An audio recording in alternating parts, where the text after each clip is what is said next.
வணக்கம். மாலை முரசு செய்திகளை விரிவாக பார்ப்பதற்கு முன் தலைப்புச் செய்திகளை பார்க்கலாம். பிரான்சில் தொடங்கிய G7 உச்சி மாநாட்டில் உலக நாடுகளின் தலைவர்கள் பங்கேற்பு.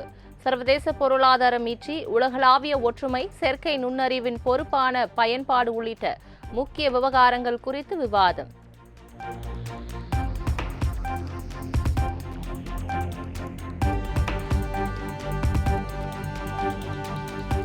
பிரான்சில் தொடங்கிய G7 உச்சி மாநாட்டில் பிரதமர் மோடி, அமெரிக்க அதிபர் டிரம்ப் சந்திப்பு.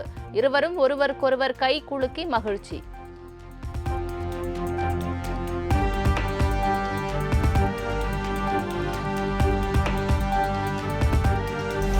இங்கிலாந்து பிரதமர் கெய்ர் ஸ்டார்மருடன் பிரதமர் மோடி சந்திப்பு.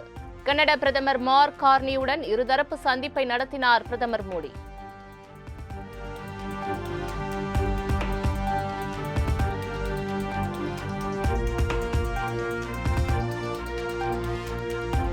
புதிய கூட்டாண்மைகளை உருவாக்குதல், சர்வதேச ஒற்றுமையை மீண்டும் கட்டி எழுப்புதல் என்ற தலைப்பிலான கலந்துரையாடல் அமர்வில் தனது எண்ணங்களை பகிர்ந்து கொண்டேன்.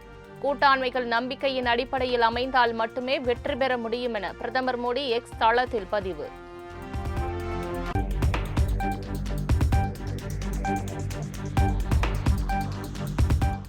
G7 உச்சி மாநாட்டின் ஒரு பகுதியாக இந்தியா அமெரிக்கா இடையே இன்று உயர்மட்ட பேச்சுவார்த்தை. பொருளாதார வளர்ச்சி, முதலீட்டு பங்களிப்பு, உலகளாவிய பாதுகாப்பு சவால்கள் உள்ளிட்டவை குறித்து ஆலோசிக்கப்படும் என எதிர்பார்ப்பு.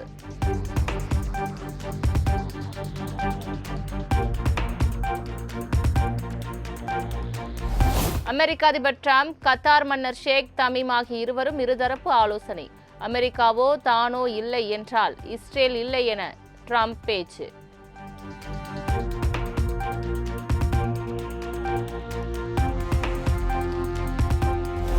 தமிழ்நாடு அரசின் பொருளாதார நிலை குறித்து வெள்ளை அறிக்கையை வெளியிட்டார் நிதியமைச்சர் மரிய வில்சன். இது முழுமையான வெளிப்படைத்தன்மையுடன் உருவாக்கப்பட்ட வகுப்பாய்வு எனவும் அறிவிப்பு. தமிழ்நாட்டின் மாநிலத்தின் கணக்கு புத்தகத்தை உங்கள் முன் திறந்து வைக்கிறேன். இது முழுமையான வெளிப்படைத்தன்மையுடன் ஆதாரங்களின் அடிப்படையிலும் உருவாக்கப்பட்ட ஒரு பகுப்பாய்வு கட்டமைப்பாகும். இங்கு இடம்பெறும் ஒவ்வொரு எண்ணிக்கையும் சரிபார்க்கப்பட்ட போது ஆவணங்களில் இருந்து எடுக்கப்பட்டுள்ளது. மாநில அரசின் பட்ஜெட் ஆவணங்கள், ரிசர்வ் பேங்க் ஆஃப் இந்தியா மற்றும் CAG சான்றெழுத்து தணிக்கை தரவுகள்.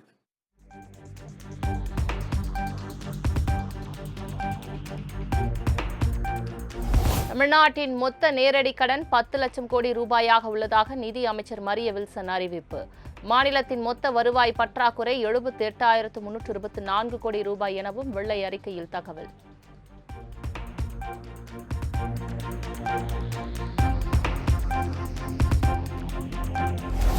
சுதந்திரம் அடைந்த 70 ஆண்டுகளில் ஏற்பட்ட கடனை ஒப்பிட்டு பார்க்கும் பொழுது கடந்த 5 ஆண்டுகளில் கடன் அதிகம் வாங்கியுள்ளதாக அமைச்சர் குற்றச்சாட்டு.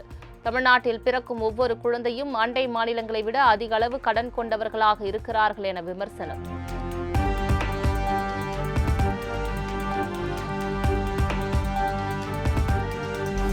தமிழ்நாட்டின் மொத்த நிதி சுமை 13.18 லட்சம் கோடி என நிதியமைச்சர் மரிய வில்சன் அறிவிப்பு. ஊழலற்ற நிர்வாகம் நடத்தி அரசின் வருவாயை பெருக்க நடவடிக்கை எடுக்கப்படும் என உறுதி.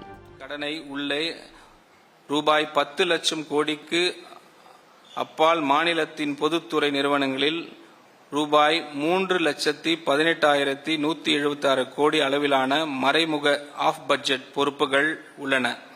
இதனால் மாநிலத்தின் உண்மையான மொத்த நிதிசார் பொறுப்பு ரூபாய் 13.18 லட்சம் கோடியாக உயர்கிறது.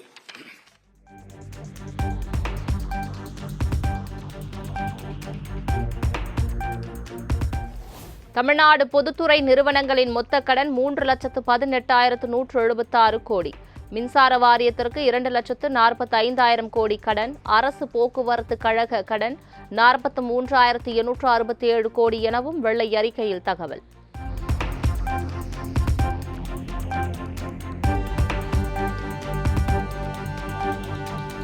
2021, 2026 வரையிலான காலகட்டத்தில் மத்திய அரசிடமிருந்து மிக குறைவான அளவிலேயே நிதி பெறப்பட்டுள்ளது.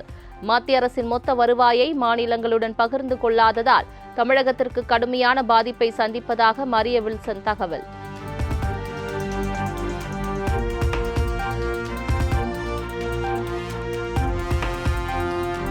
₹100 வருவாய் வருகிறது எனில் கூடுதலாக ₹45 அரசு செலவிடுகிறது. தமிழ்நாடு நிதித்துறை செயலர் சித்திக் தகவல். எடுத்து ஆனா நம்ம மொத்த செலவு பார்க்க போனீங்கன்னா அந்த ₹100 வரவுகளுக்கு மொத்த செலவு பார்த்தீங்கன்னா ₹145 மொத்த செலவாகுது. அதாவது ஒவ்வொரு ₹100க்கும் ₹45 பற்றாக்குறை இருக்குது. ஆக மொத்தம் ₹145. ஸோ ஒரு ₹100 வரவுல நமக்கு கட்டாயமா செலவு பண்ணக்கூடிய செலவு பார்க்க போனீங்கன்னா ₹64வும் ₹23வும் சேர்த்து ₹87 கட்டாயமா செலவு பண்ணியே ஆகணும். அது நம்ம அதை கையே வைக்க முடியாத நிலைமை இருக்கு.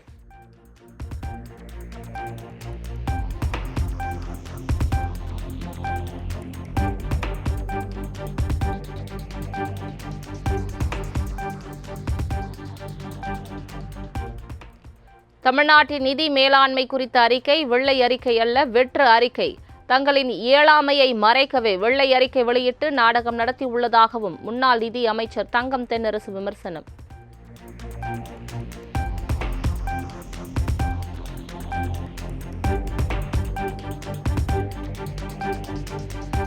விராலிமலை அதிமுக எம்எல்ஏ சி விஜயபாஸ்கர் ராஜினாமா.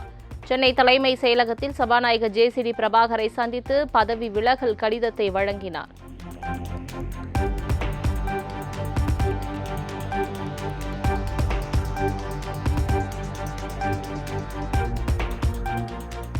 அதிமுக எம்எல்ஏ சி விஜயபாஸ்கரின் ராஜினாமா கடிதம் ஏற்பு. பேரவை விதிப்படி கடிதம் முறையாக இருந்ததால் ஏற்கப்பட்டதாக சபாநாயகர் ஜேசிடி பிரபாகர் அறிவிப்பு.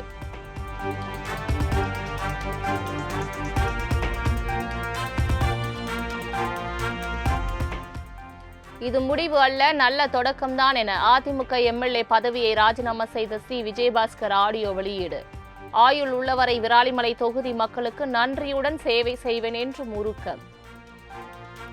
நான் உங்க டாக்டர் விஜயபாஸ்கர் பேசுறேன். நல்லா இருக்கீங்களா? உங்கள்கிட்ட பேசுறதே எனக்கு ரொம்ப சந்தோஷங்க. முதல்ல விராலிமலை மண்ணை தொட்டு வணங்கி மக்களோட மனசை தொட்டு வணங்கி என் நன்றியை சொல்லிக்கிறேங்க. எப்போதும் போல இந்த விஜயபாஸ்கர் உங்க வீட்டு புள்ள ஆயுள் உள்ள வரைக்கும் உங்களுக்கு விசுவாசமா நன்றியோட நான் பணியாற்றுவேங்க, சேவை செய்வேங்க. எந்த முடிவுமே மக்கள் முடிவு தான். என் முடிவு நான் ஏற்கனவே சொல்லியிருக்கேன். அதன்படி இது வெறும் முடிவு மட்டும் அல்லங்க, இது ஒரு நல்ல தொடக்கம். என்னை வாழ்த்தி ஆசி வழங்கணும்னு அன்போட கேட்டுக்கிறேன். வணக்கங்க.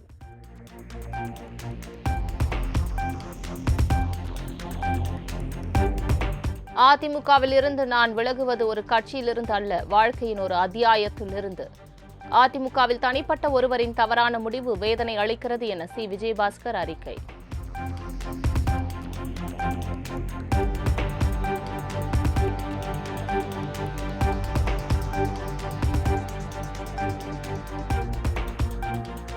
அதிமுக முன்னாள் அமைச்சர் சி விஜயபாஸ்கர் தனது ஆதரவாளர்கள் 25,000 பேருடன் தாவேகாவில் இணையப் போவதாக தகவல்.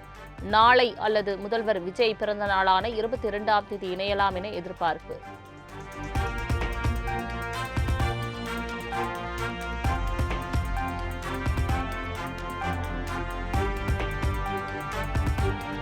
ராஜினாமா செய்த அதிமுக எம்எல்ஏக்களின் எண்ணிக்கை 5 உயர்வு.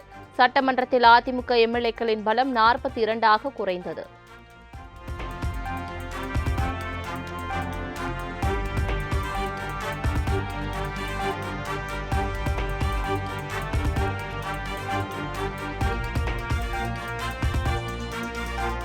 தமிழகத்தில் 6 சட்டமன்ற தொகுதிகள் காலியானது. திருச்சி கிழக்கு, மதுராந்தகம், தாராபுரம், பெருந்துறை, அம்பாசமுத்திரம் மற்றும் விராலிமலை தொகுதிகள் காலியானதாக அறிவிப்பு.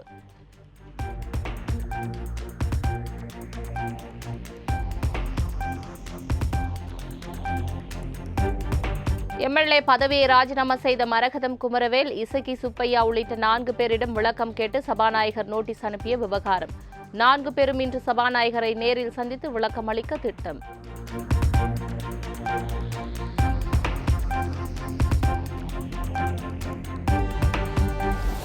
அதிமுக எம்எல்ஏக்கள் 4 பேர் ராஜினாமா செய்த விவகாரத்தில் குதிரை பேரம் நடந்துள்ளதாக கூறி சிபிஐ விசாரணைக்கு உத்தரவிடக் கோரிய வழக்கு. ஆதாரங்கள் நிரூபிக்கப்பட்டால் மட்டுமே விசாரணைக்கு உத்தரவிட முடியும் என கூறி வழக்கை தள்ளுபடி செய்தது சென்னை உயர்நீதிமன்றம்.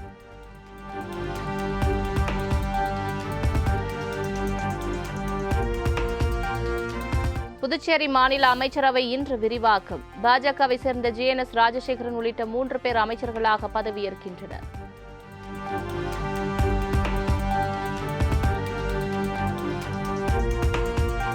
தமிழ்நாட்டின் மின் கட்டமைப்பை மேலும் வலுப்படுத்த 15,032 கோடி ரூபாய் மதிப்பீட்டில் 231 புதிய துணை மின் நிலையங்கள். மின் பழுதுகளை சரி செய்ய சுமார் 15,000 மின் பணியாளர்களை முறைப்படி நியமிக்கவும் முதலமைச்சர் விஜய் உத்தரவு.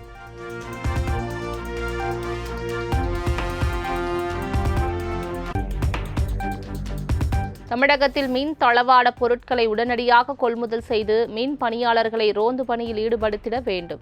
சென்னை தலைமை செயலகத்தில் நடைபெற்ற எரிசக்தி துறை சார்ந்த ஆய்வுக் கூட்டத்தில் முதலமைச்சர் விஜய் உத்தரவு.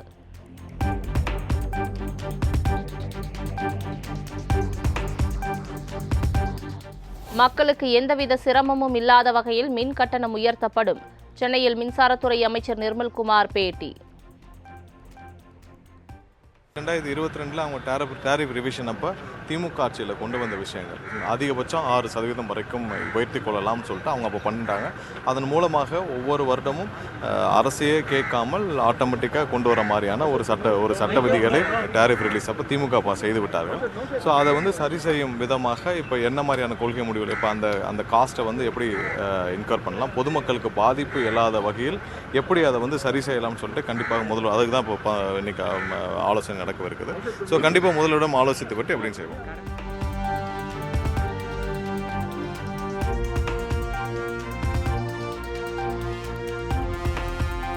வீடுகள் மற்றும் தொழில் வணிக பயன்பாட்டுக்கான மின்சார கட்டணத்தை உயர்த்தும் திட்டத்தை தமிழக அரசு உடனடியாக கைவிட வேண்டும். ஏற்கனவே 63,000 தொழில் நிறுவனங்கள் மூடப்பட்டுள்ள நிலையில் கட்டண உயர்வு சுமையை மக்கள் மீது சுமத்தக்கூடாது என்றும் பாமக தலைவர் அன்புமணி வலியுறுத்தல்.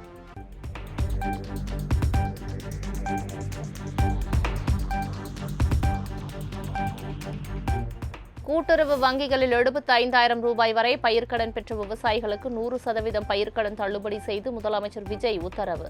ஏற்கனவே 50,000 ரூபாய் வரை பயிர்க்கடன் தள்ளுபடி செய்த நிலையில் தமிழக அரசு அறிவிப்பு.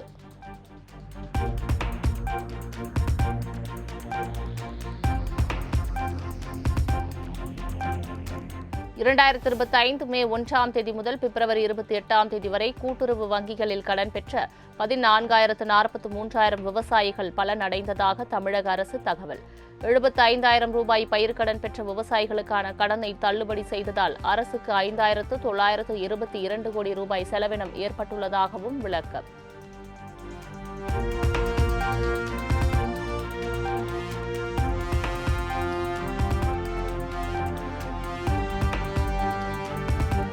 சுமை தூக்கும் ஒட்டகத்தை அதன் முதலாளி ஏமாற்றுவது போல் தமிழக விவசாயிகளை வஞ்சிக்கிறது விஜய் தலைமையிலான தாவேக அரசு. பயிர்க்கடன் தள்ளுபடியில் அனுபவம் இல்லாத காரணத்தால் பல்வேறு குளறுபடிகள் நடைபெறுவதாகவும் அதிமுக பொதுச் செயலாளர் எடப்பாடி பழனிசாமி குற்றச்சாட்டு.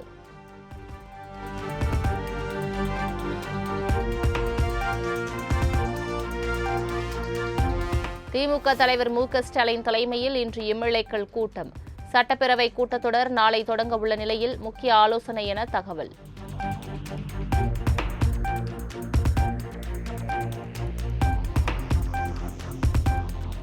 மதிமுக பொதுச் செயலாளர் வைகோவுடன் பொதுப்பணித்துறை அமைச்சர் ஆதவ் அர்ஜுனா சந்திப்பு. சென்னை அண்ணா நகர் இல்லத்தில் மரியாதை நிமித்தமாக சந்தித்ததாக தகவல்.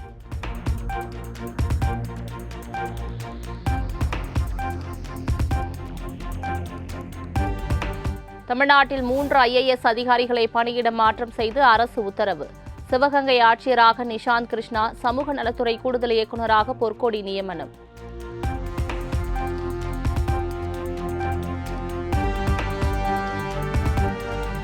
மதுரை கூட்டுறவு சங்கங்களின் இணை பதிவாளர் சதீஷ்குமார் சஸ்பெண்ட். பணியின் போது முறைகேடுகளில் ஈடுபட்டதால் அதிரடி நடவடிக்கை.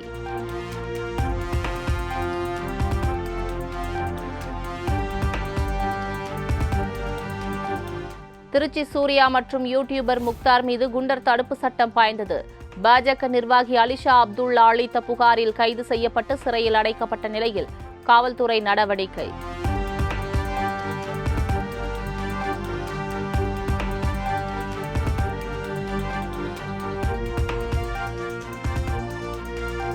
ராணிப்பேட்டை மாவட்டம் சோளிங்கர் அருகே தனியார் பள்ளி வாகனத்தில் சிக்கி 2 வயது குழந்தை உயிரிழப்பு. உடலை கைப்பற்றி காவல்துறையினர் தீவிர விசாரணை.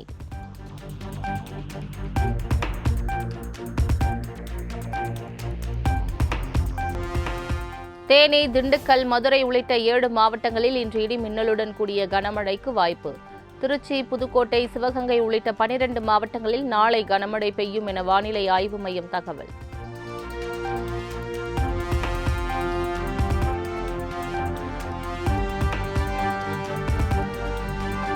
உத்தரப்பிரதேச மாநிலம் நொய்டா கிரேட்டர் நொய்டா விரைவு சாலையில் கடும் போக்குவரத்து நெரிசல்.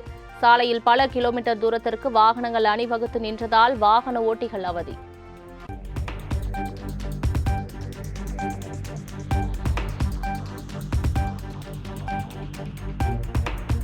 பீகார் மாநிலம் பாட்னா ரயில் நிலையத்தில் அலைமோதிய பயணிகள் கூட்டம். காவல்துறை, ரயில்வே, என்டிபிசி மற்றும் டிஎல்எட் தேர்வுகளுக்கான தேர்வர்கள் ஒரே பயணம் செய்ததால் கடும் நெரிசல்.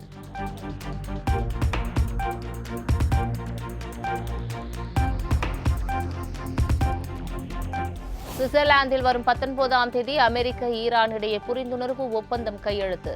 சுவிட்சர்லாந்து வெளியுறவுத்துறை அமைச்சகம் அறிவிப்பு.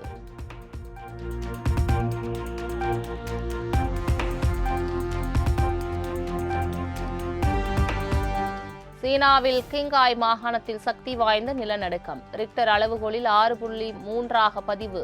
கட்டிடங்கள் குலுங்கியதால் மக்கள் அலறியடித்து ஓட்டம்.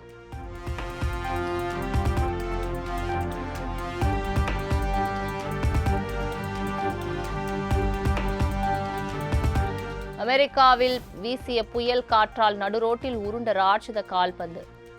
ஃபிஃபா உலகக்கோப்பை போட்டியை ஒட்டி வைக்கப்பட்டிருந்த கால்பந்து கயிறை அறுத்து கொண்டு உருண்டதால் மக்கள் அதிர்ச்சி.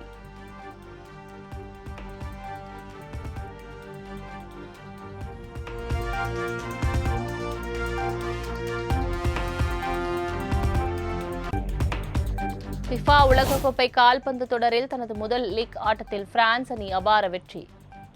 செனகல் அணியை 3-1 என்ற கோல் கணக்கில் வீழ்த்தி அசத்தல்.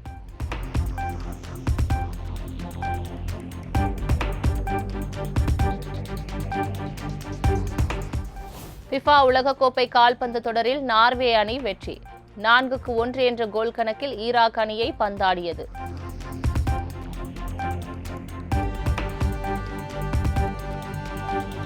ஃபிஃபா உலகக்கோப்பை தொடரில் இன்று காலை 6:30 மணிக்கு நடைபெறும் ஆட்டத்தில் அர்ஜென்டினாவை எதிர்கொள்கிறது அல்ஜீரியா. காலை 9:30 மணிக்கு ஆஸ்திரியா ஜோர்டானும், காலை 10:30 மணிக்கு போர்ச்சுகல் காங்கோ அணிகளும் பலப்பரீட்சை.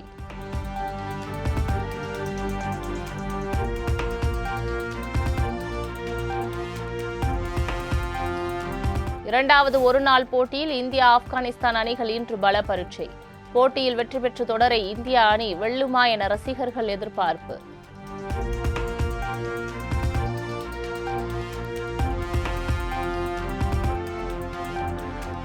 டைம் இதழ் வெளியிட்ட 2026ஆம் ஆண்டிற்கான 100 மதிப்புமிக்க விளையாட்டு வீரர்களின் பட்டியலில் இடம் பிடித்த ஸ்மிருதி மந்தனா இந்த பட்டியலில் இடம்பெற்ற ஒரே இந்தியர் என்ற பெருமையை பெற்றார்.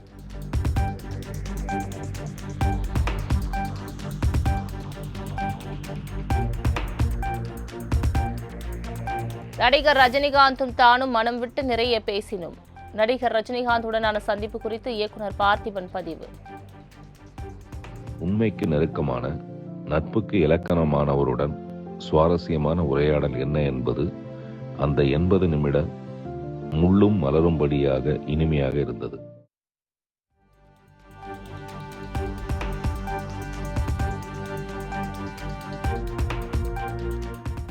மின்தடை பிரச்சினை குறித்து தனது கருத்து தவறாக சித்தரிக்கப்பட்டுள்ளது. மின்தடை பிரச்சினை குறித்த பேச்சு சர்ச்சையை ஏற்படுத்திய நிலையில் மாஸ்டர் மகேந்திரனின் விளக்கம். அதை தாண்டி இந்த மாதிரி தப்பான அலிகேஷன்ஸ்லாம் ப்ளீஸ் என் மேலே வைக்காதீங்க. அட்லீஸ்ட் இப்பயாச்சும் நான் என்ன சொல்ல வந்தேன்றது உங்கள் எல்லாருக்கும் நல்லா புரியும் நினைக்கிறேன். அண்ட் இந்த மாதிரி விஷயங்கள் தப்பாக போய் நிறைய பொதுமக்கள் மனசை ஹர்ட் பண்ணியிருந்தா நான் என் மனசுலேருந்து என்னோட வருத்தத்தை தெரிவிச்சுக்கிறேன். நான் என்னோட சாரியை கூட நான் கேட்டுக்கிறேன், மன்னிப்பு கூட நான் கேட்டுக்கிறேன். என் மக்கள்கிட்ட கேட்கல எனக்கு என்ன பிரச்சனை, எனக்கு இந்த பிரச்சனையே கிடையாது.